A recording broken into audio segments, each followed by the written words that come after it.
everyone, welcome back to Let's Talk. I'm John and this is Matt. And this is part 2 of a video that we did probably a few months ago where we talked about collecting physical media. We talked about video games first, but today we wanted to talk about why we collect movies. Obviously that's our bread and butter here on this channel, so we thought we'd dive into the exact reason why we collect movies and give you guys just our reasoning for what we do. Are you wearing cologne today? I am. It smells nice, right? Yeah, you don't smell like a foot like usual. No, I did that for you. I wanted to impress you. Appreciate that. So, why do we collect physical media?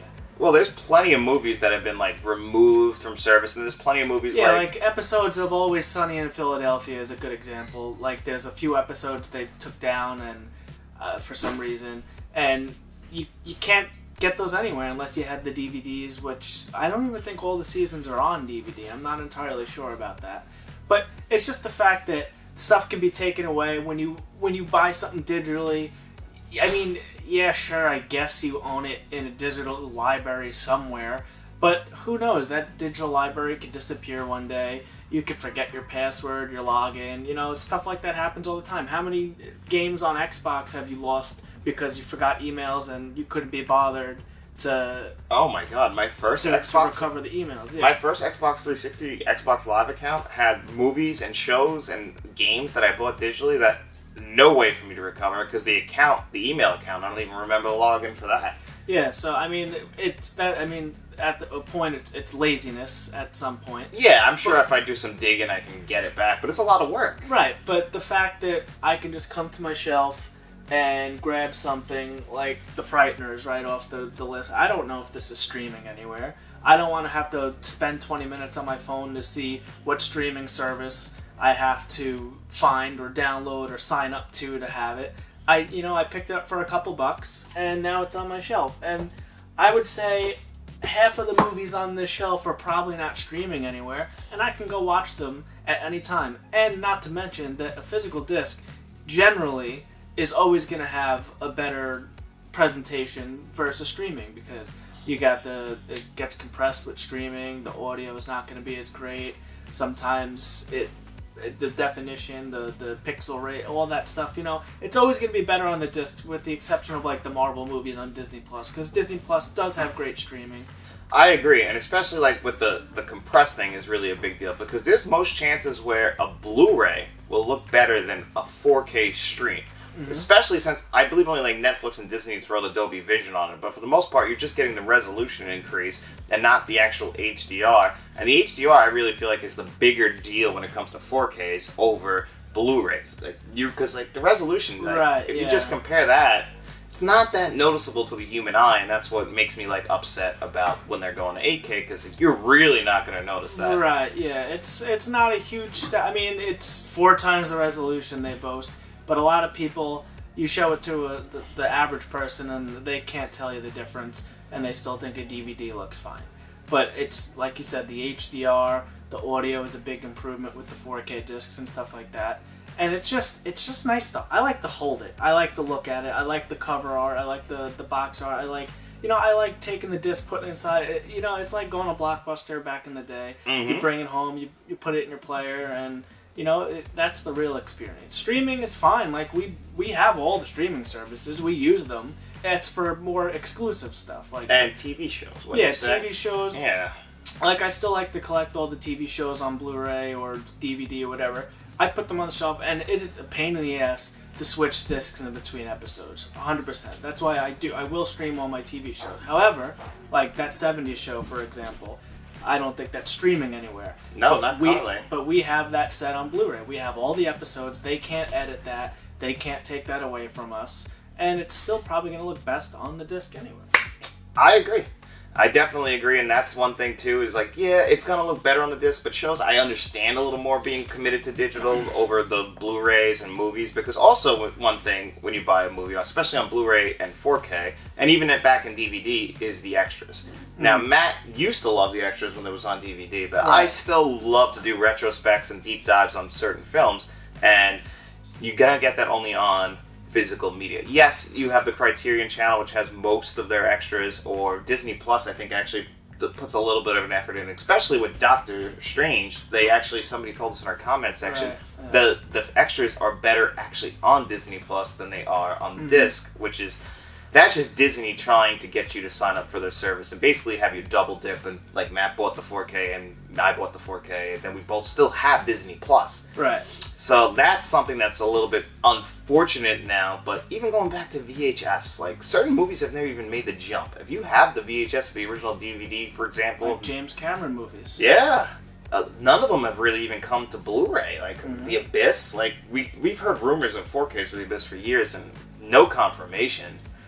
So I don't understand. I think I've seen a picture of James Cameron actually in the studio editing The Abyss for 4K, but it was probably photoshopped. That he was really working on some Avatar 6 movie or something at this point. That or Titanic again. I don't know. James Cameron, like, he's the biggest one, and it's just because, like, I don't think he really is a big fan of physical media. I think he wants to make movies for the big screen, but for people like us who collect his movies, and there's some Terminator 2 releases of special editions that are beautiful. Yeah, and there's some that are not so great. No, and that's the problem. It's like, I think they used to concentrate on the releases, but they've really downgraded over the last few years. We would love a proper one. We would love T1 to come to 4K eventually. I would love to get True Lies and The Abyss even on Blu-ray. Just give me a Blu-ray, just something to watch in high definition instead of a DVD or VHS.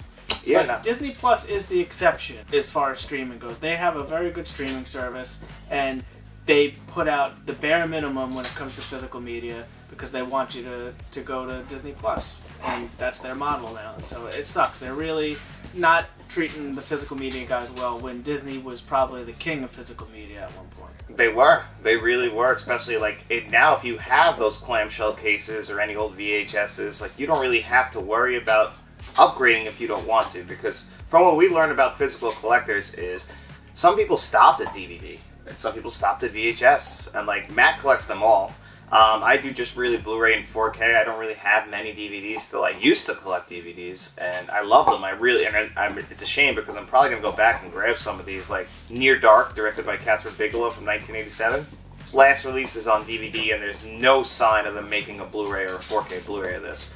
I did see actually that they had a limited Italian one on Blu-ray, but it's very strange what they actually ended up doing with that, but I don't understand. Movies like Major League, like, how is there no 4K of that? That's one of the most popular baseball movies ever. It's strange that, like, physical media will definitely be around forever, but I think we're going to shift to where the boutique studios like Arrow, Scream Factory, and Criterion will be the only ones putting out releases. Right, yeah, they're going to really keep it afloat. To have all the streaming services, I watch The Office all the time. I watch all the exclusives. Netflix has some great exclusives. Stranger Things, I do have Stranger Things on physical media also, though, because that's just, I doubt Netflix is going anywhere, but if it does, I still have Stranger Things. And those are actually some of your nicest pieces. Like, yeah, they are. They're super nice. Yeah, like the artwork. That's a big deal for me and Matt, especially. Is we love the art on these. Especially right now, like we used to, VHSs, they used to just take the movie poster, really, even with the credits right on the bottom, and slap that on a VHS box. Not all the time. Not all the time, but like Jurassic Park is a good example of that. But that's beautiful. I love that one. It is iconic, but I actually would have preferred if they would have erased the bottom part, like what they did with the 4K Blu-ray release of it. And actually, another example of like alternate artwork is like Criterion and Arrow Video specifically put out alternate artwork on all their products, and the reversible covers and stuff. Yeah, and like True Romance is a great example. The original Blu-ray and DVD just had the movie poster on it. Now they did this very beautiful. We have a full review of their sets. And they didn't just give us the same exact option for the Blu-ray and the 4K Blu-ray. Like, me and Matt have both of them in these beautiful boxes, but they're different. Yeah. And they really put that effort into making sure that, honestly, like, if I had the money, I'd buy them both. But I can't afford that. Right. So me and Matt have them separate, but, like, it gives you the option of what version you would like. You want the Steelbook. And, like, that's something they're just leaning right into what the collector wants. And we're just huge into the art of it. It's not just having it on physical. I think Matt's more into that than me. Matt goes for more quantity over quality kind of deal. I guess I'm a collector first and then the movie guy second, because I have to go for a complete collection. If I buy one of the director's movies, I try to go for the rest. John can buy Mission Impossible 1, 4, 5, 7 and have all these holes in it and be A-okay with that. And my OCD is like, no, I need 1, 2, 3, 4, 5, 6. I need them all in order. I have to have them all uniform on the shelf.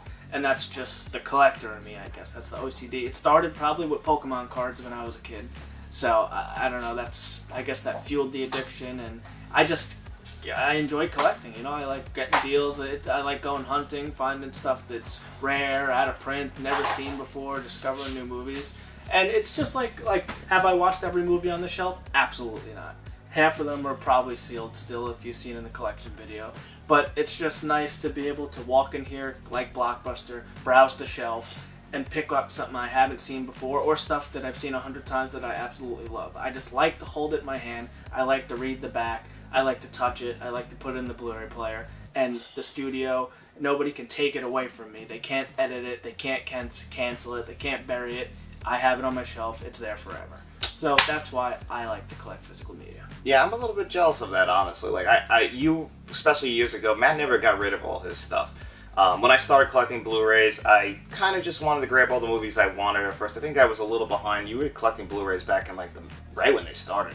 Right after HD DVD died, I think you started like 08. So I had the HD DVD player on the 360, and then I was working at Game Crazy inside of Hollywood Video, and I was an Xbox guy, Xbox.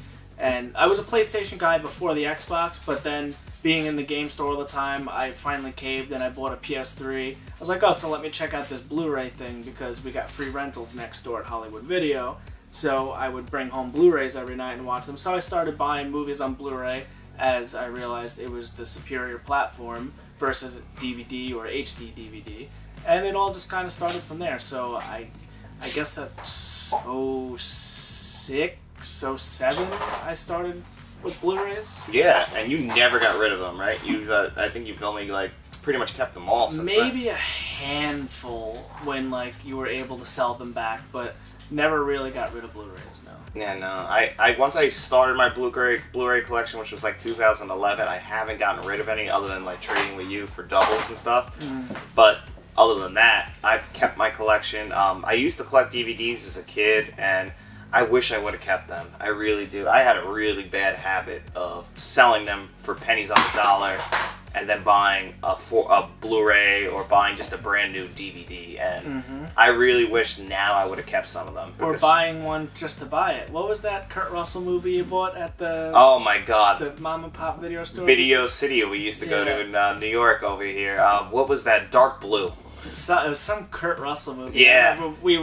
It was like a snow day. We were shoveling snow, and we went up to the video store. We went to the used section, and we were there all the time, so we picked it clean. But I forget what I picked up, but I just specifically remember him picking up this Kurt Russell movie just to buy something. Yeah, because I never watched it. I still have to this day not seen it, and I owned this DVD just because every other DVD there I either owned or I had zero interest in it. And I just I remember I was like, oh, Kurt Russell. I did the same thing with Bruce Willis's Tears of the Sun.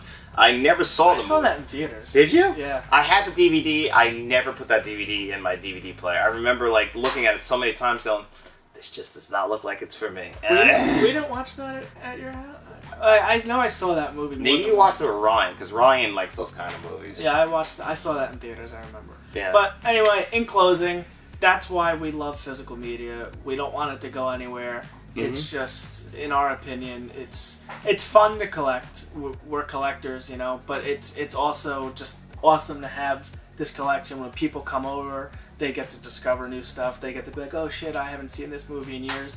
And if the internet goes out or something, I could still just pop in a Blu-ray and I'm good. Yeah. So I agree with Matt. Yeah, that's why we love to collect. We just want to do this second part of the video and just, this Matt's collection video is either out by now or it's coming soon, and you'll see everything he has, and we talk about some of his best pieces. My collection video is up on the channel, and it's just awesome. It's just one of our favorite things, and I think that most of you guys who watch our channel are big into collecting, and we just wanted to pop in here and give you guys why do we collect, and that's it. So, as always, thank you for being a fan of Let's Talk. Please make sure you like, share, and subscribe, and tell all your friends.